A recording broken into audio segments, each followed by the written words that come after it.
نحمده ونصلي على رسوله الكريم اعوذ بالله من الشيطان الرجيم بسم الله الرحمن الرحيم رب اشرح لي صدري ويسر لي امري واحلل عقدة من لساني يفقهوا قولي واجعل لي وزيرا من اهلي اللهم فقهنا في الدين اللهم إني أسألك علما نافعا رزقا طيبا وعملا متقبلا اللهم صل على محمد وعلى آل محمد كما صليت على إبراهيم وعلى آل إبراهيم إنك حميد مجيد اللهم بارك على محمد وعلى آل محمد كما باركت على إبراهيم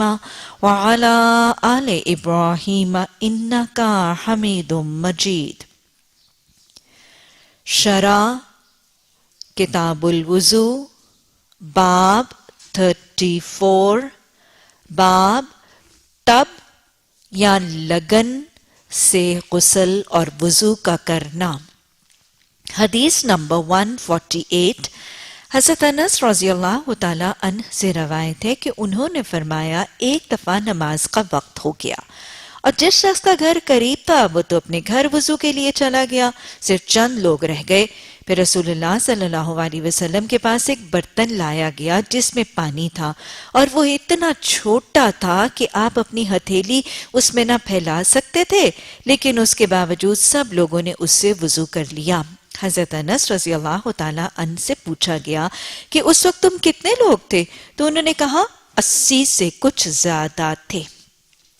مدنی دور کا ایک واقعہ اور مسجد نبوی کا ایک نظارہ دکھایا جا رہا ہے. حضرت انس فرما رہے ہیں کہ نماز کا وقت ہو گیا اور کچھ لوگ جن کے گھر قریب تھے وہ اپنے گھروں میں چلے گئے اور باقی لوگ یہیں پر رہ گئے. آپ کو یہ چیز میں بارہا بتا چکی ہوں کہ مسجد نبوی کی جب تعمیر ہوئی تو بہت دیر تک اس کی تعمیر، اس کی عمارت، اس کی سہولیات اور فیسلٹیز وغیرہ بہت سادہ تھیں. ویسے اس دور میں آج کے زمانے کی طرح کے نل وغیرہ اور پانی کی ٹیپس تو اویلیبل نہیں تھیں، لیکن انیشلی مسجد نبوی کی عمارت اتنی سادہ تھی کہ بنیادی طور پر پانی کا کوئی ریزروائر یا پانی کی کوئی سہولت بھی آسانی سے میسر نہیں تھی. تو جب نماز کا وقت ہوا تو اس حوالے سے جو ہی نماز کا وقت ہوا، اذان ہوئی یا نہیں ہوئی اس کا تذکرہ نہیں آ رہا، لیکن نماز کا وقت ہوتے ہی کچھ لوگ اپنے گھروں میں وضو کے لیے چلے گئے اور باقی یہیں پر رہ گئے. جن کے گھر قریب تھے وہ اپنے گھروں میں چلے گئے. گویا واضح طور پر ایک بات پتہ چل رہی ہے کہ بغیر وضو کے نماز نہیں، وضو کرنا بہر کیف لازم تھا. اور صحابہ اکرام کا بھی اور نبی صلی اللہ علیہ وسلم کا رویہ یہ بھی نظر آ رہا ہے کہ آپ وضو پر وضو کرتے ہوئے بھی نظر آ رہے ہیں. بہر کیف کچھ لوگ چلے گئے، کچھ لوگ جن کے گھر دور تھے وہ وہیں رہ گئے. آپ صلی اللہ علیہ وسلم نے ایک برتن منگوایا اور وہ برتن چھوٹا سا ایک ٹب یا لگن، اس میں آپ نے دست مبارک ڈالا اور پھر اس سے وضو کیا. گویا جواز پیدا ہوتا ہے کہ ایک لگن یا ٹب وغیرہ میں اگر پانی ہو تو اس سے پانی لے کر وضو کیا جا سکتا ہے، یہ جائز ہے. آپ صلی اللہ علیہ وسلم کے حوالے سے وہ ٹب اتنا چھوٹا سا تھا، وہ برتن اتنا چھوٹا تھا کہ آپ کی ہتھیلی تک اس میں پوری پھیل نہیں رہی تھی، لیکن آپ نے بھی وضو کیا اور صحابہ اکرام نے بھی وضو کیا. ایک اصول واضح طور پر پتہ چلتا ہے کہ ایک ہی برتن میں سے ایک سے زائد لوگ وضو کر سکتے ہیں. سب سے پہلی بات، ٹب اور لگن حوض نما برتن سے وضو کیا جا سکتا ہے، ہاتھ ڈال کر پانی لیا جا سکتا ہے. ایک ہی برتن میں سے ایک سے زائد لوگ وضو کر سکتے ہیں. گویا مستعمل پانی ناپاک نہیں، مستعمل پانی سے وضو کیا جا سکتا ہے. اور پھر اس واقعے میں نبی صلی اللہ علیہ وسلم کی حیات طیبہ کا وہ ایک معجزہ بھی نظر آ رہا ہے کہ وہ چھوٹا سا ٹب یا چھوٹا سا وہ لگن جو اتنا چھوٹا تھا کہ آپ کی ہتھیلی مبارک بھی اس میں دراز نہیں ہو رہی تھی، اس کے تھوڑے سے پانی کے ساتھ بھی بہت سے ساتھیوں نے وضو کر لیا. یہ وہ عارضی معجزات ہیں جو حیات طیبہ میں رسول رحمت صلی اللہ علیہ وسلم کے تجربے میں، مشاہدے میں صحابہ اکرام کے آئے. اللہ سبحانہ تعالیٰ بھی معاونت فرماتے ہیں ان لوگوں کی جو پاک صاف رہنے کی کوشش کرتے ہیں اور پاک صاف رہنے کو پسند کرتے ہیں. اللہم اجعلنی من التوابین وجعلنی من المتطہرین. تو طہارت، پاکی، وضو کا عمل اللہ کا محبوب عمل بھی ہے، اور اللہ کے بندے بھی وہ محبوب ہیں جو طہارت اور پاکی کا عمل کرتے ہیں، اور اللہ اپنے محبوبوں کی معاونت بھی فرماتا ہے. اور پھر یہ بھی دیکھیے کہ اس دور میں مسجد نبوی کے اس دور میں صحابہ اکرام جو وضو کے لیے رہ گئے تھے ان کی تعداد کتنی ہے؟ 80. اور ابھی میں نے سے کچھ واپس بھی پلٹ گئے تھے. گویا مسجد نبوی میں با جماعت نمازیوں کی تعداد اور نفری کا اندازہ لگا لیجئے، اور اس کا مقابلہ اور تقابلہ کر لیجئے آج کے دور کی مسجدوں اور با جماعت نماز کی حاضری کی. کیفیت واضح وہ ہے، مسجد مرثیہ خواہ ہے کہ نمازی نہ رہے. اللہ سبحانہ تعالیٰ آج ہمیں صرف یہ مسجدیں تعمیر ہی نہیں کرنے، لیکن اللہ اس تعمیر کے بعد ان کی آباد کاری کے لیے محنت اور کوشش کرنے کی توفیق عطا فرمائے. اللہ سبحانہ تعالیٰ گھر کے معماروں کے گھر کے افراد کو ان کا آباد کار بھی بنا دے، اور اللہ سبحانہ تعالیٰ ہمارے گھر کے مردوں کو اللہ مسجدوں کا آباد کار بنا دے. حدیث نمبر 149. حضرت ابو موسیٰ عشری رضی اللہ تعالیٰ عنہ سے روایت ہے کہ انہوں نے فرمایا کہ نبی صلی اللہ علیہ وسلم نے ایک دفعہ پیالہ منگوایا جس میں پانی تھا، اور آپ نے اس سے ہاتھ منہ دھویا اور کلی کی.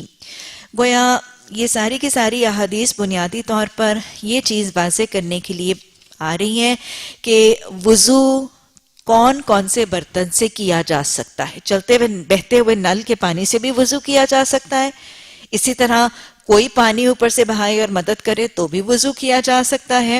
پہلی حدیث سے آج کی پتہ چلا کہ ایک ٹب یا ایک لگن سے پانی لے کر، چاہے وہ بڑا ہے یا چھوٹا ہے، اس سے بھی وضو کیا جا سکتا ہے. اور پھر یہاں سے پتہ چل رہا ہے کہ آپ صلی اللہ علیہ وسلم نے ایک برتن، پیالہ نما برتن منگوایا اور اس میں ہاتھ ڈال کر کلی کی اور منہ دھویا. گویا اس سے بھی وضو کیا جا سکتا ہے. کھانے پینے کے برتن، وہ پیالہ نما برتن، اس سے بھی وضو کیا جا سکتا ہے. اس میں واضح طور پر صرف یہ پتہ چل رہا ہے کہ آپ صلی اللہ علیہ وسلم نے کلی کی اور منہ دھویا، باقی کے وضو کے مراحل کا تذکرہ نہیں. یا تو راوی نے تذکرہ کیا نہیں، صرف برتن کے تذکرے کو ہائی لائٹ کرنا مقصود ہے، شاید اس لیے راوی نے پورے وضو کا تذکرہ نہیں کیا، اور یہاں راوی کو تذکرہ کرنا بھول گیا، اور یہاں یہ کہ نبی صلی اللہ علیہ وسلم نے اس موقع پر وضو کیا ہی نہیں، صرف چہرہ دھویا اور کلی کی. آگے جا کے ہم پڑھیں گے کہ کچھ کھانے پینے کے معاملات میں اللہ کے نبی صلی اللہ علیہ وسلم نے وضو کی حالت میں ہونے کے باوجود بھی کلی وغیرہ فرمائی نماز کی ادائیگی سے پہلے. تو این ممکن ہے یہ ان میں سے کوئی ایک معاملہ ہو. بہرکیف کھانے پینے کا ایک چھوٹا سا برتن یا پیالہ وغیرہ بھی وضو کے پانی کے استعمال کے لیے یوز کیا جا سکتا ہے. اس کے علاوہ مختصر بخاری کے علاوہ اگر ہم بخاری پڑھیں تو اس میں پتہ چلتا ہے کہ پیتل وغیرہ کا پانی یا گھڑا وغیرہ بھی جس کے اندر پانی ہو وہ بھی وضو کے لیے استعمال ہو سکتا ہے. حدیث نمبر 150. حضرت عائشہ رضی اللہ تعالی عنہا سے روایت ہے کہ انہوں نے فرمایا جب نبی صلی اللہ علیہ وسلم بیمار ہو گئے اور تکلیف بڑھ گئی تو آپ نے اپنی بیویوں سے اجازت چاہی کہ میرے گھر میں آپ کی تیمارداری کی جائے. میرے گھر میں سے مراد حضرت عائشہ رضی اللہ تعالی عنہا کے گھر میں آپ نے تیمارداری کی اجازت چاہی. حدیث ہے بنیادی طور پر مدنی دور کی. حالات اور واقعات مدنی دور کا، حیات طیبہ کے مدنی دور کا بالکل آخری حصہ. یہ وہ ایام ہے جب آپ صلی اللہ علیہ وسلم کی علالت تھی. آپ کی وفات سے پہلے آپ کی علالت کا دور اور اس کا واقعہ بتایا جا رہا ہے. آپ صلی اللہ علیہ وسلم شدید علیل اور شدید بیمار اور تکلیف میں اور بخار میں مبتلا تھے، اور آپ صلی اللہ علیہ وسلم نے حضرت عائشہ کے حوالے سے پتہ چلتا ہے کہ آپ نے امہات المومنین سے اجازت مانگی کہ آپ اس بیماری کے فیز میں حضرت عائشہ ہی کے حجرے میں تشریف فرما رہے. نبی صلی اللہ علیہ وسلم کی سیرت اور سنت کا ایک بہت ہی خوبصورت سا پہلو یہاں سے نظر آتا ہے. آپ دیکھیں کہ اللہ سبحانہ تعالیٰ نے محمد صلی اللہ علیہ وسلم کو اپنی ازواج مطہرات کے ساتھ عدل پر مکلف نہیں کیا تھا. باقی مسلمان مردوں کو تو یہ کہہ دیا گیا اللہ تعدلوا فواحدۃ کہ اگر تم عدل نہیں کر سکتے تو پھر تم ایک ہی خاتون کے ساتھ نکاح کا حق اور اختیار رکھتے ہو. گویا عام مردوں کے لیے تو عدل کو لازم کر دیا گیا، اور یہ عدل دنیاوی معاملات میں ممکن ہے.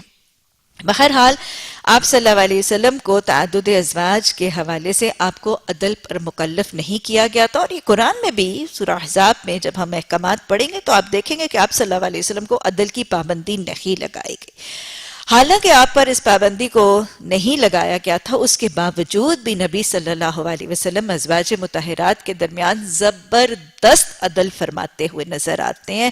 آپ نے دیکھا، آپ جانتے ہیں کہ نبی صلی اللہ علیہ وسلم عصر سے لے کے مغرب تک ساری کی ساری ازواج مطہرات کے پاس تشریف لے جاتے تھے، ملاقات فرماتے تھے، سب کے برابر اوقات تقسیم کرتے تھے، اور پھر مغرب کے بعد جس ام المومنین کی باری تھی آپ وہیں پر انہی کے حجرے میں قیام فرماتے تھے. اور یہ آپ صلی اللہ علیہ وسلم کا معمول آپ کی وفات کے پہلے تک، اس شدید علالت تک آپ کے عدل کا یہ طریقہ موجود تھا. اصل میں نبی صلی اللہ علیہ وسلم امت کے مردوں کے لیے خوبصورت عدل کا نمونہ قائم فرمانا چاہتے تھے. بہرحال آپ صلی اللہ علیہ وسلم جب بیمار ہوئے تو آپ صلی اللہ علیہ وسلم نے ازواج مطہرات سے حضرت عائشہ رضی اللہ تعالی عنہا کے حجرے میں رہنے کی اجازت مانگی. سب سے پہلی بات جو پتہ چل رہی ہے کہ کوئی خواہش اگر جائز ہو، اللہ کی حدود کے مطابق ہو، تو اس خواہش، اس آرزو، اس تمنا، اس ڈیزائر کا اظہار کیا جا سکتا ہے، بشرطے کہ وہ خواہش اللہ کے حدود اور احکامات کے مطابق ہو. حدود کے مطابق کیسی تھی؟ کیونکہ آپ کو مکلف نہیں کیا گیا تھا. کوئی خواہش کسی حکمت کے پیش نظر یا کسی کمفرٹ کے پیش نظر اگر جائز ہو، حلال ہو، تو اس کا اظہار کرنا جائز ہے، منع نہیں ہے، ناپسندیدہ یا حرام بھی نہیں ہے.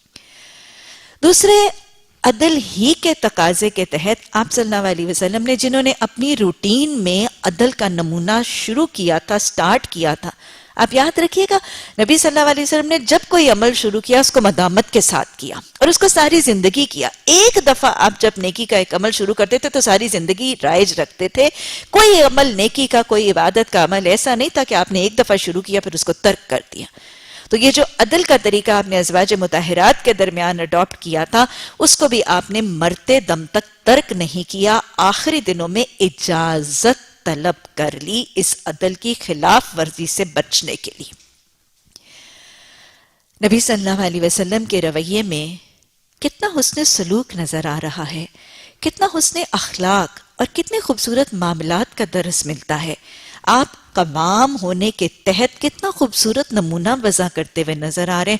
آپ نے جبرن، حالانکہ آپ کو مکلف نہیں کیا گیا تھا، اس کے باوجود بھی آپ کو مکلف نہیں کیا گیا تھا، اس کے باوجود بھی آپ نے اپنا جبرن فیصلہ اناؤنس نہیں کر دیا. حسن سلوک ہے، حسن اخلاق ہے، حسن معاملات ہے، اور کتنی عاجزی ہے، کتنی انکساری ہے.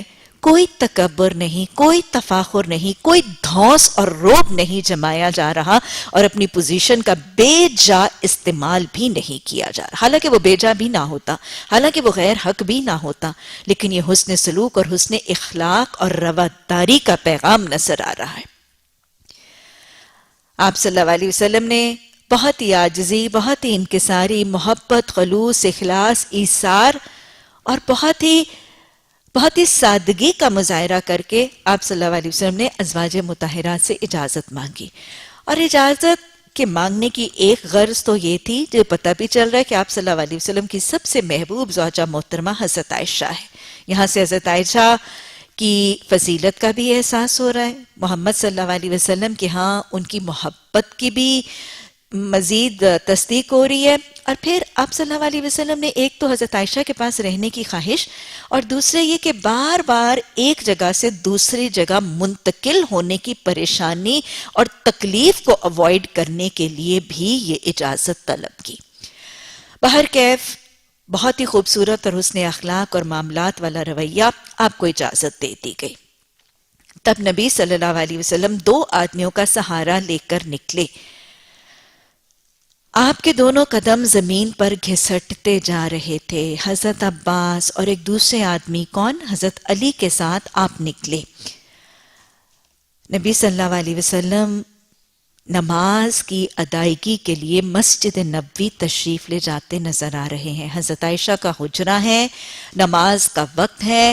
با جماعت نماز کی ادائیگی کے لیے نبی صلی اللہ علیہ وسلم کی کیفیت اور مشقت, جس مشقت کی حالت میں نبی صلی اللہ علیہ وسلم با جماعت نماز میں شامل ہونے کے لیے جا رہے ہیں, اس کی نشاندہی ہو رہی ہے. حضرت عائشہ فرماتی ہیں آپ کے دونوں پاؤں گھسیٹے جا رہے تھے اور آپ صلی اللہ علیہ وسلم ایک نہیں دو مردوں کا سہارا لے کر ان کے کندھوں پہ ٹیک لگا کر تشریف لے جا رہے تھے, اور ٹیک اور سہارے کے باوجود آپ کے پاؤں گھسیٹے جا رہے تھے. وہی الفاظ جو آپ صلی اللہ علیہ وسلم نے فرمایا جعلت قرۃ عینی فی الصلاۃ, کہ نماز میں میری آنکھوں کی ٹھنڈک رکھ دی گئی ہے, اور واقعتاً یہ نمونہ نظر آ رہا ہے.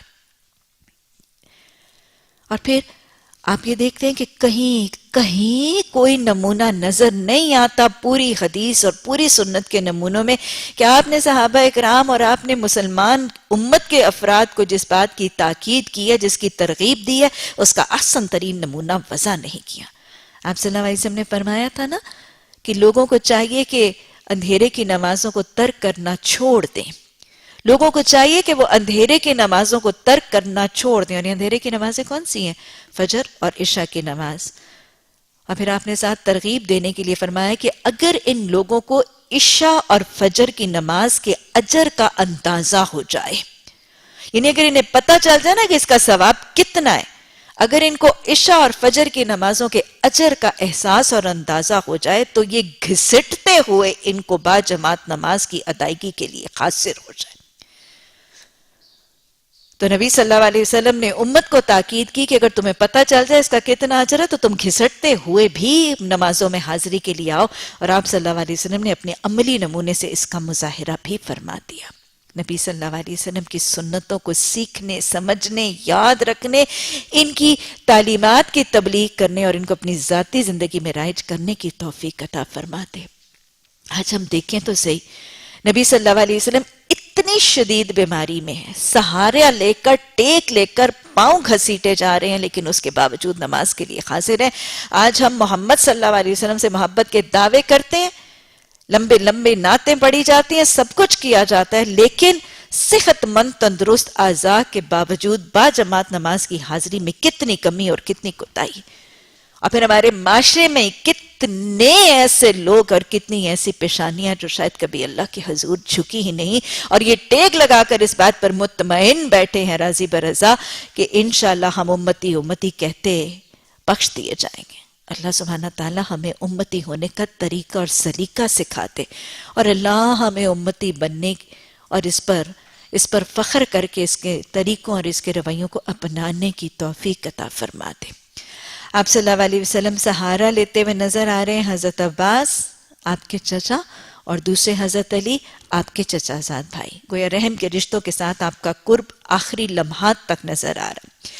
حضرت عائشہ رضی اللہ تعالی عنہا کا بیان ہے کہ جب نبی صلی اللہ علیہ وسلم واپس گھر تشریف لائے تو آپ کی بیماری اور زیادہ ہو گئی. دیکھا نماز سے محبت, گئے بھی کتنی مشقت سے, چلے بھی کتنی مشقت سے, واپس آنے کے بعد بیماری بھی بڑھ گئی, لیکن اس کے باوجود وہ چھوڑی نہیں تھی.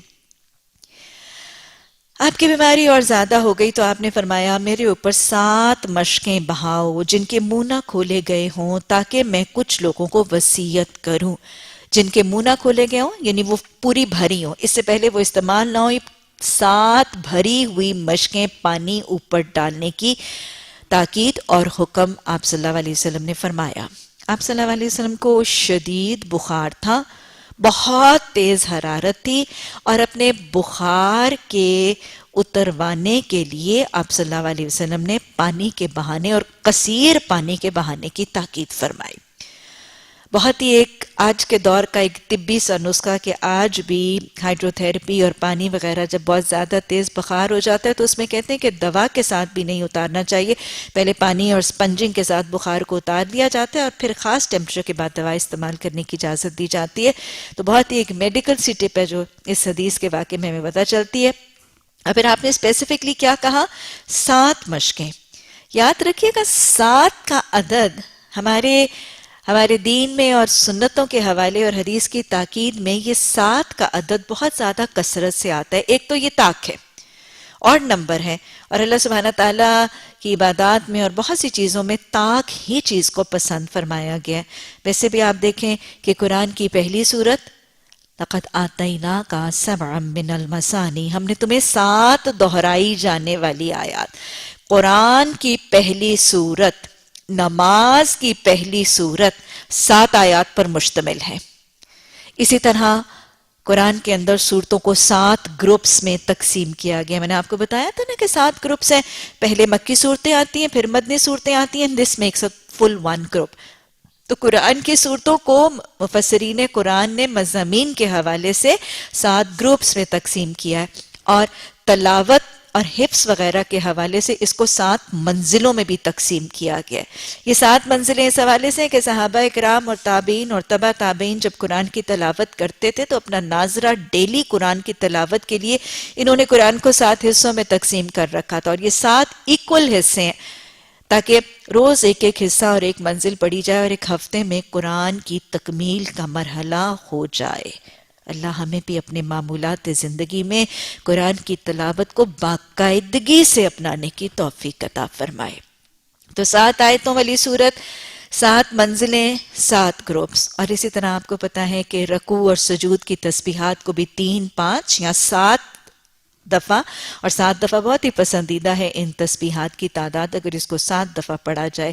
اسی طرح ہم یہ بھی دیکھتے ہیں کہ آپ صلی اللہ علیہ وسلم نے یہ فجر کے مغرب کے بعد اور فجر کے بعد اللہم اجرنا من النار یہ بھی 7 ہی دفعہ پڑھنے کی تاکید فرمائی. صبح شام کے اذکار میں سورہ توبہ کی وہ آخری آیت حسبی اللہ لا الہ الا ہو، یہ بھی حدیث میں الفاظ آتے ہیں کوئی صبح شام اس کو 7 دفعہ پڑھے گا تو اللہ سبحانہ تعالیٰ اس کے دن بھر کے کاموں کے لیے کافی ہو جائیں گے. اسی طرح اگر میں 7 کی نفری کو کہیں اور سوچوں تو آپ اگر اپنا ذہن دوڑائیں تو اجوا کھجور، جادو کے اثر اور جادو اور فتنے اور ان شریر عناصر سے بچنے کے لیے جو آپ صلی اللہ علیہ وسلم نے تاکید فرمائی ہے، 7 اجوا کھجوریں خالی پیٹ نہار منہ کھانا، یہ جادو کے توڑ کے لیے بھی اور جادو کے اثرات کو زائل کرنے کے لیے بھی. اسی طرح ایک حاملہ خاتون کو کہ اس کا وضع حمل آسانی سے ہو جائے فطری طریقے سے، اس میں بھی آپ صلی اللہ علیہ وسلم نے 7 اجوا کھجور کے کھانے کی تاکید فرمائی. تو یہ 7 کی گنتی اور 7 کا عدد ویسے بھی، اور آسمان کتنے ہیں؟ 7 سماوات طباقا، 7 تے در تے آسمان. تو لہٰذا ہمارے دین میں یہ 7 کی نفری جو ہے اور 7 کی گنتی بہت جگہ مذکور بھی ہے. تو آپ صلی اللہ علیہ وسلم نے یہ 7 مشقیں بہانے کے لیے کہا جن کے منہ کھولنے نہ گئے ہوں تاکہ میں لوگوں کو وصیت کروں. اب دیکھیں دوسری چیز آپ کو کس چیز کی فکر ہے؟ نماز کی فکر تھی. نماز پڑھ کے آئے بخار اور بڑھ گیا، حرارت اور بڑھ گئی، آپ نے کہا پانی بہاؤ. اور پانی بہانے کا مقصد یہ نہیں تھا کہ میں صرف کمفرٹیبل ہو جاؤں، پانی بہانے کا مقصد یہ تھا تاکہ میں ٹھیک ہو جاؤں، میں اپ اینڈ اباؤٹ ہو جاؤں اور میں جا کے اپنے ساتھیوں کو امت کے آنے والے لوگوں کے لیے بھی وصیت کر دوں. کتنی محبت ہے، کتنی خیر خواہی ہے، کتنا صداقت اور امانت سے دین کے احکامات پہنچانے کی خواہش، طلب اور تڑپ ہے. صحت بھی چاہتے ہیں، طاقت اور تندرستی بھی چاہتے ہیں، درست اعضاء بھی چاہتے ہیں اور صحیح حواس چاہتے ہیں. تو صرف اپنی سہولت، اپنی آسانی اور تکلیف کے کٹنے کے لیے نہیں، امت کو صحیح باتیں، نسخے اور وصیتیں کرنے کے لیے. اللہ سبحانہ تعالیٰ ہمیں دین کی تبلیغ، تعلیم، اشاعت کا اللہ ایسا زبردست حرص عطا فرما دے، ایسا خوبصورت شوق اور تمنا اور آرزو عطا فرما دے کہ اللہ مال بھی مانگے تو تبلیغ کے لیے، اللہ صحت بھی مانگے تو اشاعت کے لیے، اللہ اوقات میں برکت مانگے تو دین کی تعلیم کے لیے، اللہ تندرست اعضاء مانگے تو تیری عبادت کے لیے. یہی ہے اللہ کی محبت کی خاطر دنیا کی نعمتوں کو مانگنا. آپ صلی اللہ علیہ وسلم نے فرمایا کہ میرے اوپر پانی ڈالو تاکہ میں لوگوں کو وصیت کر دوں. اور یہ آخری وصیتوں میں سے وصیت کیا تھی؟ نماز اور غلام، نماز اور غلام، یہ وصیتیں جو نبی صلی اللہ علیہ وسلم نے اتنی مشقتیں اٹھا اٹھا کر برداشت کر کے ہم تک پہنچائیں، اللہ ان وصیتوں کو تھامنے کی توفیق عطا فرما۔ ربی جعلنی مقیم الصلاۃ، اللہ ہمیں نماز قائم کرنے کی توفیق عطا فرما۔ آپ نے فرمایا کہ 7 مشقیں بہاؤ تاکہ میں لوگوں کو کچھ وصیت کروں۔ پھر آپ کو ام المومنین حضرت حفصہ رضی اللہ تعالی عنہا کے ٹب میں بٹھا دیا گیا۔ اس کے بعد ہم نے آپ کے اوپر سے پانی بہایا، یہاں تک کہ آپ ہماری طرف اشارہ کرنے لگے کہ بس بس کہ تم نے اپنا کام پورا کر لیا۔ پھر آپ لوگوں کی طرف تشریف لے گئے۔ اللہ اکبر، کتنی محبت ہے اشاعت کی، دعوت کی، تبلیغ کی، اور اپنے آرام، اپنے سکون، اپنے راحت اور اپنے کیف و نشاط سے کتنی بے خبری ہے۔ اللہ یہ سنتیں سکھا بھی دے، اللہ یہ یاد رکھنے کی توفیق عطا بھی فرما دے، اور اللہ اپنے آپ کو اس کے رنگ میں رنگنے والا خوش نصیب بھی بنا دے۔ حدیث نمبر 151، حضرت انس رضی اللہ تعالیٰ عنہ سے روایت ہے کہ نبی صلی اللہ علیہ وسلم نے پانی کا ایک برتن منگوایا تو آپ کے پاس ایک کھلے منہ والا چوڑا پیالہ لایا گیا، اس میں تھوڑا سا پانی تھا، آپ نے اپنی انگلیاں اس میں رکھ دیں۔ حضرت انس رضی اللہ تعالیٰ عنہ فرماتے ہیں کہ میں پانی کو دیکھنے لگا، وہ آپ کی مبارک انگلیوں سے چشمے کی طرح پھوٹ رہا تھا۔ یہ وہی معجزہ ہے جو ہم ایک سے پہلے کچھ اور واقعات میں بھی پہلے پڑھ چکے ہیں نا۔ حضرت انس رضی اللہ تعالیٰ عنہ کا بیان ہے کہ میں نے ان لوگوں کا اندازہ کیا جنہوں نے اس سے وضو کیا تو وہ 70-80 کے قریب لوگ تھے۔ یہ وہی معجزہ ہے جو عارضی طور پر نبی صلی اللہ علیہ وسلم کو ان کی حیات طیبہ میں نوازا گیا۔ حدیث نمبر 35، باب نمبر 35، ایک مد سے وضو کرنا۔ حدیث نمبر 152، حضرت انس رضی اللہ تعالیٰ عنہ سے روایت ہے کہ انہوں نے فرمایا کہ نبی صلی اللہ علیہ وسلم جب غسل کرتے تو 1 سا سے لے کر 5 مد تک پانی استعمال کرتے اور 1 مد پانی سے وضو کر لیتے۔ یہاں پر نبی صلی اللہ علیہ وسلم کے جو پانی آپ استعمال فرماتے تھے اس کی مقدار کو کچھ کوانٹیفائی کیا گیا۔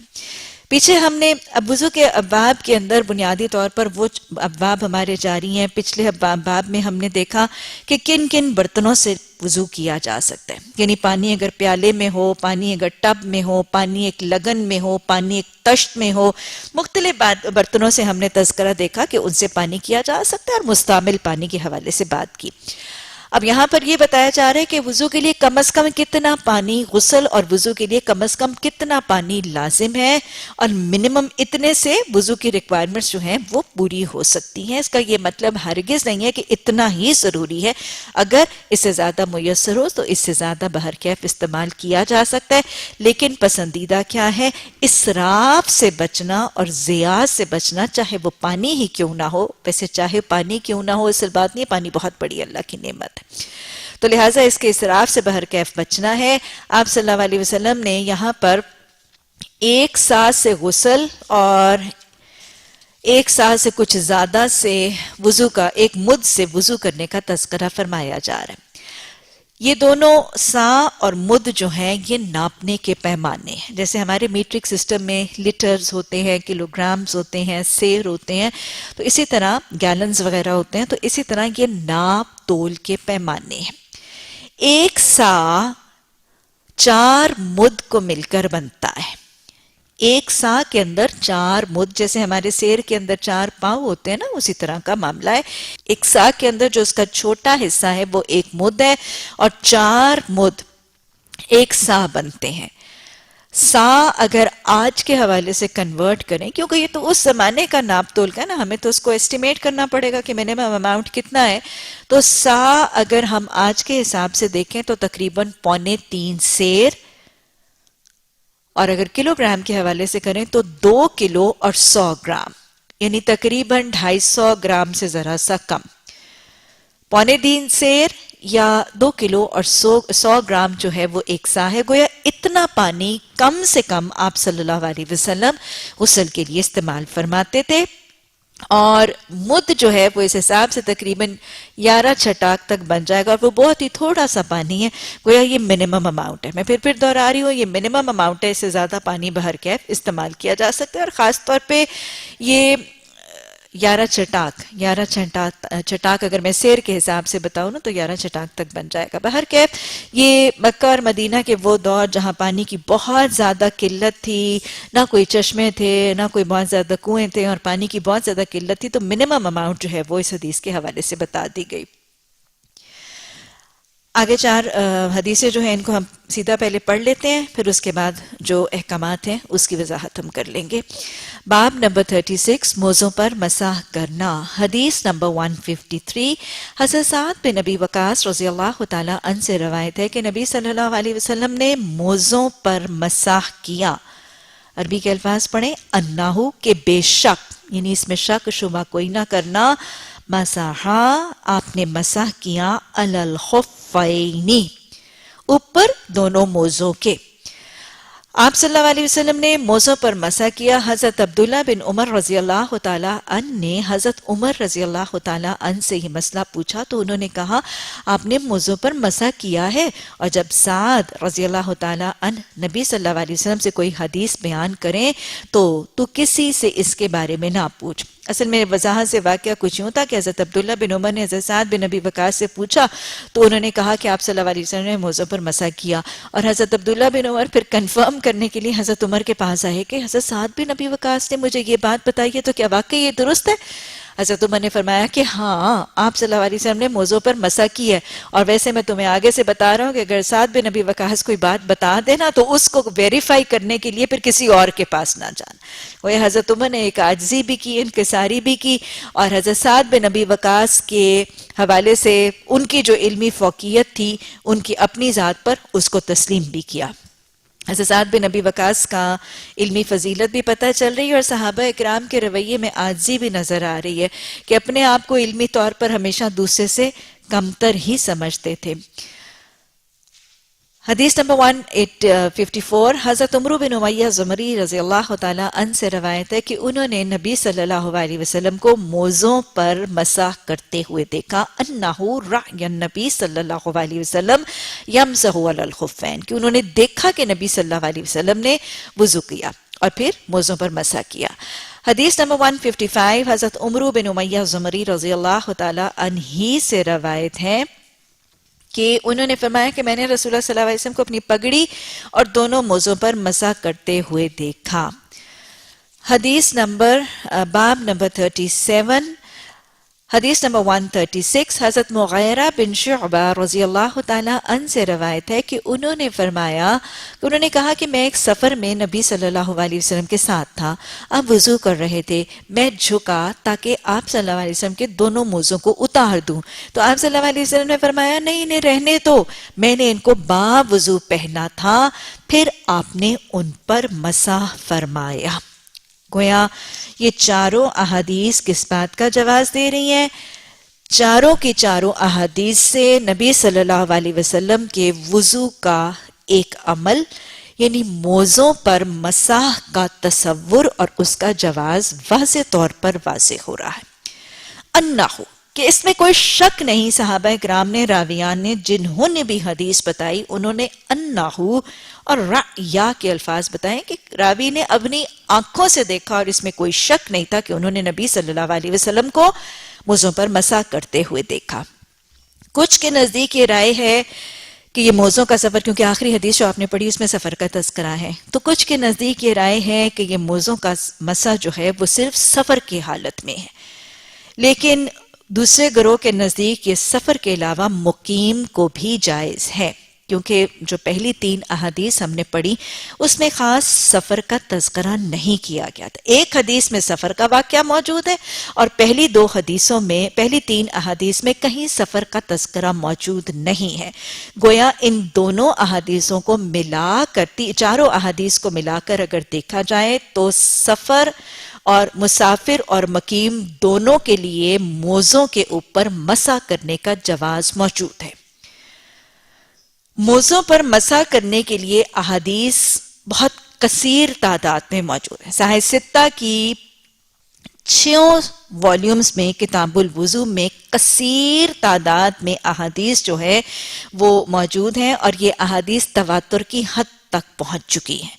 تو گویا تواتر کی حد تک پہنچنے والی کثیر احادیث سے موزوں پر مسح کا تصور موجود ہے. البتہ سر کی بجائے امامہ پر مسح کرنے کے حوالے سے اکثریت کی رائے اس کے خلاف. اکثریت کی رائے موزوں پر مسح کرنے کے حق میں ہے، لیکن اکثریت کی رائے امامہ پر مسح کرنے کے خلاف ہے. تو گویا موزوں پر مسح کیا جا سکتا ہے. موزوں پر مسح کا طریقہ اور اس کا انداز اور اس کی لچک اور سہولت کتنی اور کیسے ہے. طریقہ واضح طور پر سمجھ لیجئے. طریقہ اور انداز کچھ ایسے ہوگا کہ ایک شخص جو بے وضو ہے وہ ایک دفعہ مکمل وضو کرتا ہے. مکمل وضو کرتا ہے یعنی اپنے سارے جسم کے اعضاء یعنی پاؤں کو بھی دھو لیتا ہے.